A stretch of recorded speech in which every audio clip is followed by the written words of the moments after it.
இன்றைக்கு வந்து இறால் போட்டு வெண்டிக்காய் குழம்பு செய்ய போகிறேன். அதுக்கு வந்து இதில் 240 கிராம் வெண்டிக்காய் எடுத்து கழுவி போட்டு ஒரு டிஷ்யூ பேப்பரில் வச்சுருக்கிறேன். இதை நீங்கள் எப்பயும் வெண்டிக்காய் செய்யக்க வந்து கழுவிட்டு வெட்டுங்கோ. என்னென்னு சொன்னால் வெட்டி போட்டு கழுவுனீங்கன்னு சொன்னால் வெண்டிக்காய் வந்து வலுவலுக்கும். ஸோ அதால் தான் நான் கழுவி போட்டு இப்படி வச்சுருக்கேன். இப்போ இதை நாங்கள் வெட்டி எடுப்போம். இப்போ இந்த மேல் காம்பையும் வெட்டிட்டு கீழேயும் கொஞ்சம் வெட்டி விடுங்கோ. இப்படி வெட்டினா பிறகு இதை சரித்து கொஞ்சம் அகலம் மெல்லிசாயில் கொஞ்சம் நீட்டாக வெட்டுங்கோ. இந்த இப்படி வெட்டியிருக்கேன்.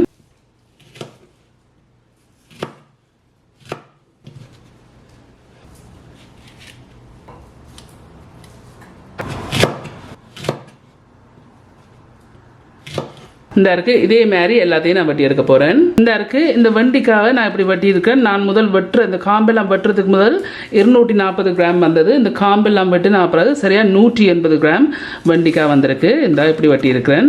இப்படி வெட்டினா பிறகு இந்த வெண்டிக்காய் குழம்புக்கு வந்து நான் இறால் சேர்க்க போறேன். இதுல வந்து இறால் இருக்குது 13 இறால் அல்லாட்டிக்கு 135 கிராம் இருக்கு. இப்போ இதை இந்த செப்பரேட்டான பவுல்ல போடுங்க. இதுல வந்து உப்பு இருக்குது 1/8 டீஸ்பூன் உப்பு இருக்கு. இந்த உப்பையும் சேருங்க. இதில் வந்து ஜஃப்னா கறி பவுடர் இருக்குது 1/2 டீஸ்பூன். இதையும் இதில் சேருங்க. சேர்த்து ஒருக்கா மிக்ஸ் பண்ணி விடுங்க.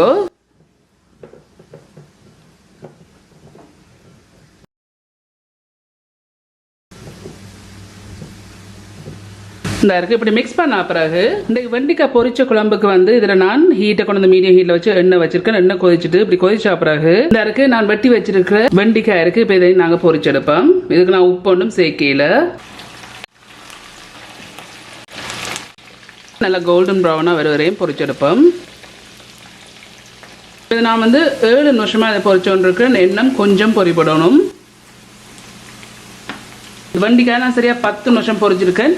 ஆகலை இந்த நீங்கள் கறக்கி பொறிக்காயங்கன்னு சொன்னால் இது குழம்புக்கு தானே. ஸோ லைட்லி கோல்டன் ப்ரௌன் வரைக்கும் இதை இறக்கிடுங்க பேப்பர் டவல் போட்ட பிளேட்டில்.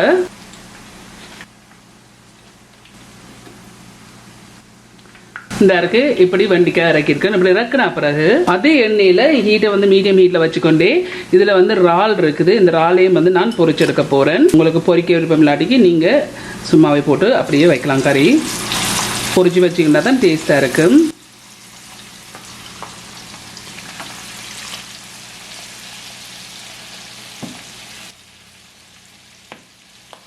இப்போ ஒரு 3 நிமிஷமாக இதுலேருந்து பொரிஞ்சோன்றிருக்கு. இன்னும் கொஞ்சம் பொரியறதுக்கு.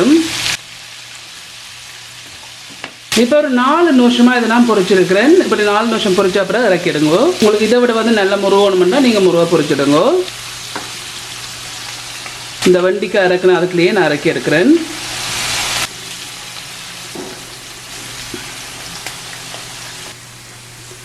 இப்படி இறக்கி இருக்கிறேன். இப்படி இறக்குன பிறகு வந்து இந்த மண் சட்டி எடுத்து வச்சு ஹீட்டை கொண்டு வந்து மீடியம் ஹீட்டில் வச்சுருக்கேன். மீடியம் ஹீட்டில் வச்சுக்கொண்டு இதில் வந்து எண்ணெய் இருக்குது 1.5 டேபிள் ஸ்பூன் எண்ணெய். இந்த எண்ணெயை விட்டு கொதிக்க விடுவோம். இந்த இருக்கு இந்த எண்ணெய் கொதிச்சா பிறகு இதில் வந்து 1/2 டீஸ்பூன் கடுகு இருக்குது. இந்த கடுகு போட்டு வடிக்க விடுங்க. இந்த கடுகு இப்படி வடிச்சு கொண்டு வரைக்க இதில் வந்து பெருஞ்சீரம் இருக்குது 1 டீஸ்பூன் பெருஞ்சீரம் இதில் போடுங்க. இதில் வந்து சின்ன வெங்காயம் எடுத்துருக்கிறேன். ஒரு அளவான வெங்காயம் 8 இல்லாட்டி 45 கிராம் வருது. இப்போ இதையும் இதில் போடுங்க. இதில் வந்து ஒரு காம்பு கருவேப்பிலை இருக்குது. இதையும் இதில் போடுங்க. பண்ணி போட்டு ஒரு 2 நிமிஷம் இதை வதங்க விடுவோம்.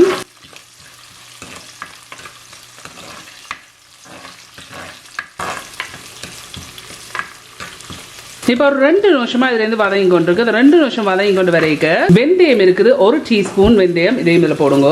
வெந்தயம் போட்ட அப்புறம் ஒரு 30 செகண்ட்ஸ் வதங்க விடுவோம்.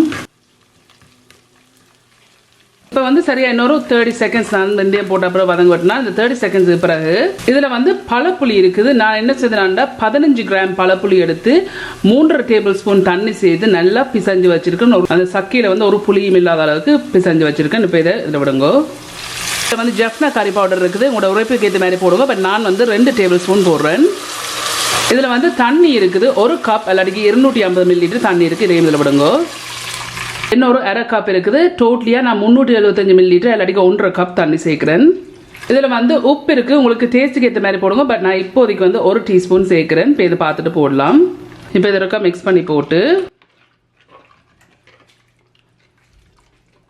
இப்போ இதை மூடி போட்டு நல்லா கொதிக்க விடுவோம். நல்லா ஒரு கொதி நல்லா வர விடுவோம். இப்போ நான் இது சரியா 5 நிமிஷம் விட்டுனா இந்த இப்படி நல்லா கொதிச்சு கொண்டிருக்கு. இப்படி நல்லா கொதிக்க இந்த இருக்குதுல நாங்கள் பொரிச்சு வச்ச இந்த வெண்டிக்காயும் இறாலும் இருக்கு. இதை இதில் போடுங்க. இதில் வந்து முதலாம் பால் இருக்கு, தேங்காய் பால் 2 டேபிள் ஸ்பூன் முதலாம் பால் இருக்கு. இப்போ இதையும் இதில் விடுங்க. இப்போ இதில் நல்லா மிக்ஸ் பண்ணி விடுங்க. இந்த கறி வந்து எங்களோட மம்மிட்டு இருந்து பழகின ரெசிபி. இந்த இருக்கு இப்படி மிக்ஸ் பண்ண பிறகு இதை மூடி போட்டு ஒரு 10 நிமிஷம் கொதிக்க விடுவோம். இப்போ ஒரு 5 நிமிஷமா இதுல இருந்து கொதிச்சு கொண்டிருக்கு.